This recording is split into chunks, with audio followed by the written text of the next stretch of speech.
हिंदी संक्रांति मंच से जुड़े सभी विद्यार्थियों का एक बार पुनः स्वागत है। और आज हम उपस्थित हैं कक्षा 10वीं के लिए और 12वीं के लिए हिंदी संक्रांति मंच के द्वारा जो परीक्षा का आयोजन विगत 10 फरवरी 2021 को किया गया था उसकी उत्तर कुंजी के साथ। और यहाँ पर हम आपके सामने हल प्रस्तुत कर रहे हैं कक्षा 10वीं से जो परीक्षा ली गई थी उसमें जो प्रश्न आपसे पूछे गए थे। और हिंदी संक्रांति मंच के माध्यम से ये प्रयास निरंतर किए जाते रहे हैं कि आपको हम परीक्षा के लिए हर वो संभव सामग्री आप तक पहुंचा सकें जो आपके लिए सहायक सिद्ध हो। तो आशा है कि आपने इस परीक्षा में बेहतर अंक प्राप्त किए होंगे, लेकिन कुछ विद्यार्थी ऐसे भी रहे होंगे जिनको कुछ प्रश्नों को समझने में या उसके उत्तर देने में थोड़ी बहुत हो सकता है दिक्कत और चुनौती का सामना करना पड़ा हो, जो प्रश्न उन्होंने ना कभी पढ़े होंगे या कुछ ऐसे प्रश्न होंगे जो उनके याद नहीं रहे।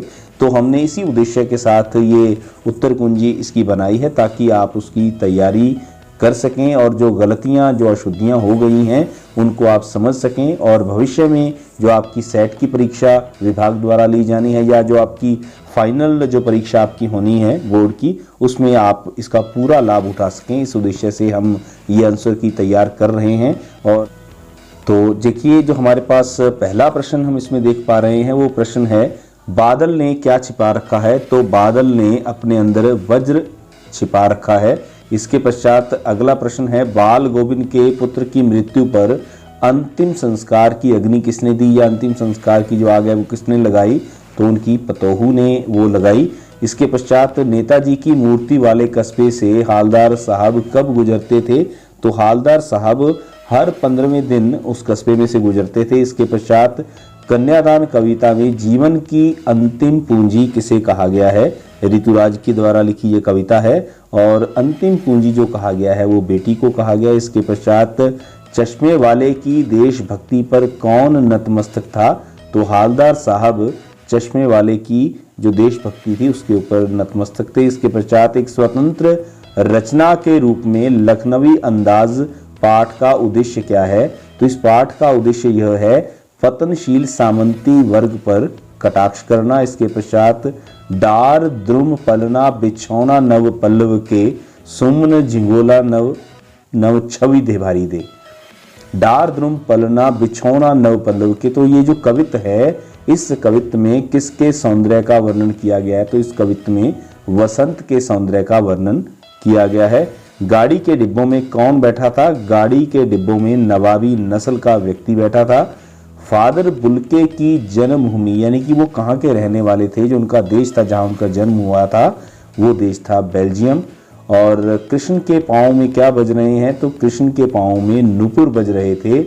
नवाब साहब गाड़ी में किस श्रेणी में सफ़र कर रहे थे? तो द्वितीय श्रेणी में नवाब साहब सफ़र कर रहे थे। इसके पश्चात उत्साह किस प्रकार का गीत है? तो उत्साह जो कविता है वो एक तरीके का आह्वान गीत है जिसमें बादलों का आह्वान किया गया है क्रांति के दूत के रूप में। इसके पश्चात बाल गोविंद की मृत्यु किस कारण हुई? बीमारी के चलते उनकी मृत्यु हुई। और उद्धव गोपियों को क्या संदेश देने के लिए गया? उद्धव गोपियों को योग साधना का संदेश देने के लिए गए थे। गाधी सुन का अर्थ क्या है? गाधी सुन जो शब्द है वो किसके लिए प्रयोग हुआ है? वो विश्वामित्र के लिए इसका प्रयोग किया गया है। उत्साह कविता में उर में किसकी छवि की बात कही गई है? तो उर में विद्युत छवि की बात कही गई है। केकी जो कहा गया है वो तोते के लिए इसका प्रयोग किया गया है।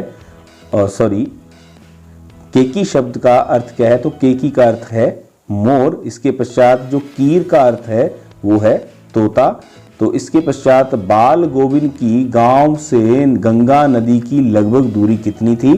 तो ये लगभग दूरी 30 कोस थी। लड़की किस प्रकार की पाठिका थी? तो लड़की धुंधले प्रकाश की भी पाठिका थी, कुछ तुकों की भी पाठिका थी, कुछ लयबद्ध पंक्तियों की भी पाठिका थी। तो इसका सही उत्तर रहेगा उपर्युक्त सभी। नवाब साहब ने खीरे की फांकों को खिड़की से बाहर क्यों फेंका? तो खिड़की से बाहर फेंकने का कारण था अपना रईसी अंदाज दिखाने के लिए।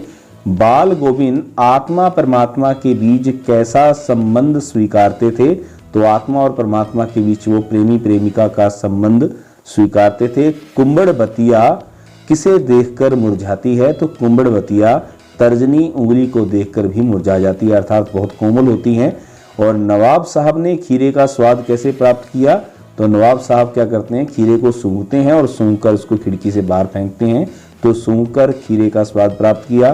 फादर बुल्के ने एमए इलाहाबाद विश्वविद्यालय से किया। उस समय वहाँ के विभागा अध्यक्ष कौन थे? तो डॉक्टर धीरेन्द्र वर्मा वहाँ के विभागा अध्यक्ष थे। बाद में फादर बुल्के ने उन्हीं की गाइडेंस में, यानी कि उनके जो शिष्यत्व में उन्होंने पीएचडी की उपाधि भी प्राप्त की। और कन्यादान कविता में लड़की को क्या बांचना नहीं आता? तो लड़की अभी सयानी नहीं हुई है, तो कवि के अनुसार अभी उसको दुख बांचना नहीं आता। खीरा लजीज होता है किंतु होता है सजील, तो सजील शब्द का अर्थ क्या है? आसानी से न पचने वाला। परशुराम के क्रोध को शांत करने का प्रयास श्री राम ने किया। शिव धनुष तोड़ने वाला किसके समान परशुराम का शत्रु है? तो परशुराम का जो शत्रु था वो सहस्त्र बाहु की तरह उन्हें अपना शत्रु कहा है, जो जिसने भी शिव धनुष तोड़ा था।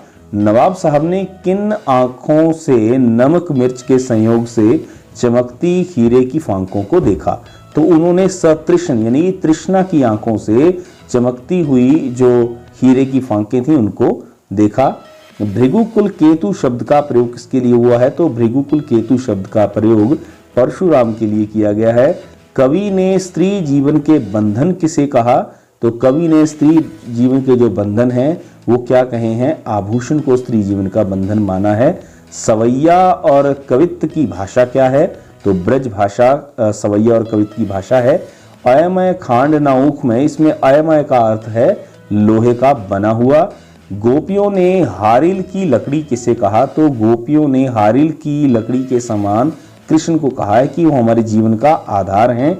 जैसे हारिल पक्षी बिना लकड़ी के नहीं रह सकता, उसी प्रकार हम भी कृष्ण के बिना जीवित नहीं रह सकती।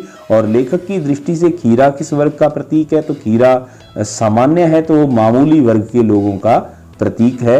नेताजी की मूर्ति पर चश्मा न होना पान वाले के लिए मजेदार बात थी। और इसके पश्चात बाल गोविंद भक्त की प्रभातियां कब से कब तक चलती थी? तो वो कार्तिक से फागुन के अंत तक जो बाल गोविंद भक्त की प्रभातियां चलती थी। आग जो है रिक्त स्थान के लिए है, कविता के आधार पर पंक्ति पूर्ण करें। तो कविता में ये पंक्ति आती है कि आग रोटियां सेकने के लिए है, जलाने के लिए नहीं। तो यहाँ पे ये पंक्ति है, इस प्रकार आप पूरी करेंगे कि आग रोटियां सेकने के लिए है। इसके बाद देख कठार सरासर बाना, तो कुठारू शब्द का अर्थ क्या है? कुठारू शब्द का अर्थ है फरसा, जो परशुराम का जो शस्त्र था उसको फरसा कहा जाता है। फादर बुल्के ने इंजीनियरिंग की पढ़ाई किस वर्ष छोड़ी? तो उन्होंने अंतिम वर्ष में, जब वो बीटेक कर रहे थे उसके अंतिम वर्ष में अपनी पढ़ाई छोड़कर संन्यास धारण किया था। ज्ञान चक्षु खुलना, इस मुहावरे का अर्थ है ज्ञान हो जाना। इसके बाद कन्यादान कविता का केंद्रीय रस क्या है? तो कन्यादान कविता का केंद्रीय रस है शांत रस। फादर बुल्के कितने वर्ष तक जीवित रहे? या कई बार पूछ लिया जाता है कि फादर बुल्के की मृत्यु कितने वर्ष की आयु में हुई? तो 73 वर्ष की आयु तक जीवित रहे। 73 वर्ष की आयु में इनकी मृत्यु हुई। फादर बुल्के धरती में जा रहे हैं, इस धरती से ऐसे रत्न और पैदा हों, ये किसने कहा? ये फादर पास्कल ने कहा। किसके बारे में? फादर बुल्के के बारे में। अट नहीं रही है, इस वाक्य का क्या अर्थ है? इसका अर्थ है न समाना, यानी कि जो फागुन की शोभा है वो आंखों में समा नहीं रही है, इसलिए कवि कहता है अट नहीं रही है, आभा फागुन की तन सट नहीं रही है। मानवीय करुणा की दिव्य चमक, इस पाठ की विधा क्या है? तो ये संस्मरण है किसके बारे में? फादर बुल्के के बारे में, सर्वेश्वर दयाल सक्सेना द्वारा लिखा हुआ। भृगुवंश मणि किसे कहा गया? तो भृगुवंश मणि परशुराम को कहा गया है। सूरदास के पदों में अति बड़भागी किसे कहा गया है? तो सूरदास के पदों में गोपियां व्यंग्य रूप में उद्धव को क्या कहते हैं कि तुम अति बड़भागी हो, तुम्हारे भाग बहुत बड़े हैं कि तुम हर समय कृष्ण के साथ रहते हो। नेताजी की मूर्ति किस वस्तु से बनी हुई है? संगमरमर से बनी हुई थी। और तगा शब्द का अर्थ क्या है? तगा शब्द का अर्थ बंधन भी होता है और धागा भी होता है। तो इस बात को ध्यान में रखिएगा कि अगर परीक्षा में कई बार बंधन की जगह पे धागा विकल्प में दिया होता है तो आपने वो उत्तर भी लगा सकते हैं। धाराधर का अर्थ है बादल। और इसके पश्चात परशुराम लक्ष्मण का वध क्या समझकर नहीं कर रहे हैं, तो उसको बालक समझते हुए उसका वध नहीं कर रहे हैं। फादर बुल्के के कितने भाई थे? फादर बुल्के के 2 भाई थे। वसंत रूपी बालक को झूला कौन झुला रहा है? वसंत रूपी बालक को झूला पवन झुला रही है। और निदाग का अर्थ है गर्मी, और इसकी प्रकार सूदो व्याधि हमको ले आए। इस पंक्ति में व्याधि किसे कहा गया है? तो इसमें व्याधि कहा गया है रोग को। शाब्दिक भ्रमों की तरह होते हैं। तो कवि यहाँ पे कविता, कन्यादान कविता में वस्त्र और जो आभूषण हैं उनको वो शाब्दिक भ्रमों के रूप में कहता है। तो विकल्प 1 और 2 दोनों इसका उत्तर आएगा। सुने रिसाई बोले मुनि कोही, कोही का अर्थ है क्रोधी। क्रोध में आकर ऋषि बोलने लगे। और बोल गोविंद भक्त किसे अपना साहिब मानते थे? कबीर को वो अपना साहिब मानते थे। गुर चांटी ज्यों पागी में, चांटी किसका प्रतीक है? तो चांटी यानी जैसे गुड़ के ऊपर चींटियां हैं, उसी प्रकार गोपियां कृष्ण के साथ प्रेम करती हैं। तो चांटी किसका प्रतीक है? गोपियों का। और गुड़ किसका प्रतीक है? वो कृष्ण का प्रतीक है। फादर की मृत्यु कब हुई? फादर की मृत्यु 1982 में हुई। लेखक मूर्ति के लिए किस शब्द का इस्तेमाल करता है? लेखक मूर्ति के लिए बस्ट शब्द का इस्तेमाल करता है।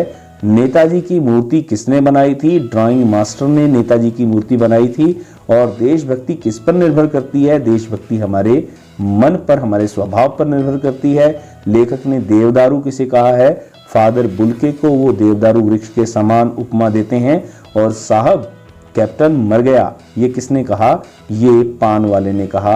और अपरस का अर्थ क्या है? अपरस का अर्थ अलिप्त भी होता है, यानी कि जो किसी में लिप्त ना हो। नीरस बिना रस के, और अछूता जो छुआ ना गया हो। तो इसका सही विकल्प बनेगा उपयुक्त सभी। बाल गोविंद क्या बजाते थे? तो बाल गोविंद खंजड़ी बजाते थे। पान वाला उदास क्यों था? क्योंकि चश्मे वाले की मृत्यु हो गई थी। लेखक फादर के किन गुणों के कारण श्रद्धानत था?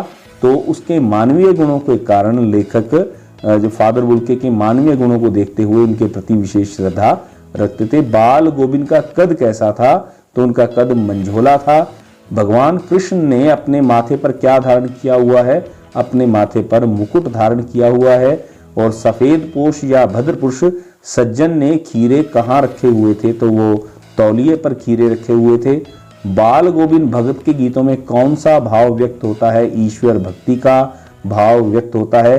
बाल गोविंद के संगीत को लेखक ने क्या कहा? उसे जादू कहा है। और मधुकर का अर्थ अली भी है, भ्रमर भी है और उद्धव भी है, इसलिए इसका उत्तर बनेगा उपयुक्त सभी। श्री कृष्ण किंकणी कहाँ पहने हैं? तो अपनी कमर में, या कटी के अर्थ में कई बार इसका प्रयोग किया जाता है। तो अगर कमर इसका विकल्प दिया हो तो वो भी इसका आपने ध्यान रखना है कि कटी को कमर कहा जाता है। तो किंकणी आभूषण कहाँ धारण किया जाता है? कटी या कमर में। उत्साह कविता में किस दिशा से अनंत के घन आने की बात कही है? तो अज्ञात दिशा से जो है वो बादलों के आने की बात कवि करता है। नेताजी की मूर्ति पर सरकंडे का चश्मा देखकर हालदार साहब कैसे खड़े हो गए? तो वो अटेंशन में खड़े हो गए थे। तो आशा है कि आपको अपने सभी जो प्रश्न हैं उनका पता चल गया होगा कि आपने कितने प्रश्नों के उत्तर सही दिए हैं और किस में आपने थोड़ी बहुत गलती की है। तो आप इस वीडियो के माध्यम से उन प्रश्नों को अच्छे प्रकार से समझते हुए अपनी जो फाइनल परीक्षा है उसकी तैयारी कर सकते हैं। बहुत बहुत धन्यवाद।